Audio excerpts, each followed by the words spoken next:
Kailan tayo muling magtatagpo? Sa kulog ba? Sa kidlat? O sa ulan?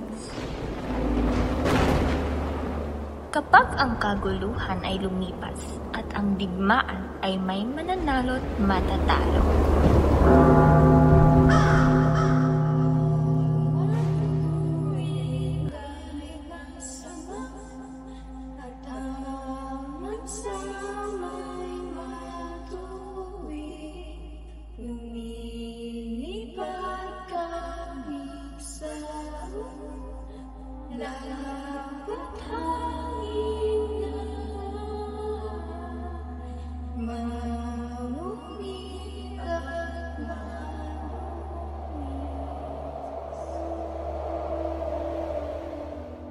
Sa isang masukal at ulap na kapatagan, nagbabalik sila Macbeth at Banquo mula sa digmaan.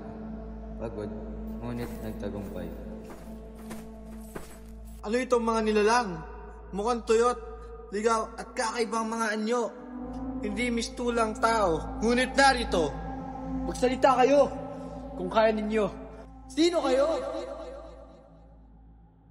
Luwalhati kay Macbeth, pagbati sa iyo, dakilang tayne ng Glamis.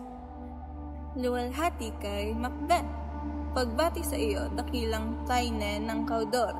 Luwalhati kay Macbeth, pagbati sa iyo na magiging hari sa hinaharap.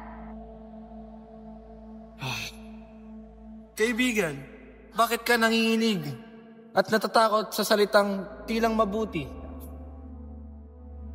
Bata, makinig. Higit kang maliit kaysa Macbeth, ngunit higit na dakila. Hindi kasing ligaya, ngunit higit na mapalad. Hindi ka magiging hari, ngunit ang iyong lahing maghahari. Pagpupugay sa inyo, Macbeth at Banquo! Hintay! Huwag kayo maglaho! Sa pagkamatay ni Sinel, ako tayin ng Glamis. Ngunit paano ko magiging tayin ng Cawdor? At hari? Magsalita kayo! Inuutusan ko kayo! Hari, sa hinaharap, maari kayang totoo? O tinutukso lang ako ng mga tinig na ito tungo sa kapahamakan?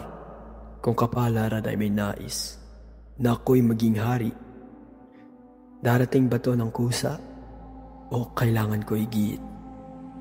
Bakit nanginginig ang aking puso? Takot ba ito o pagnanasa? Kung totoo man ang kanilang hula, anong dilim ang kailangang gumabay sa aking tungo roon? Ang mga kasangkapan ng kadiliman ay nagsasabi ng katotohanan upang tayo iligaw at sa huli itulak sa pinakamalalim na kapinsalaan.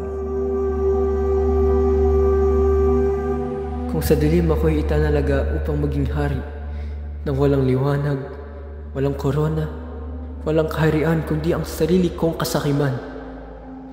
Kung gayon, ang aking trono ay abo.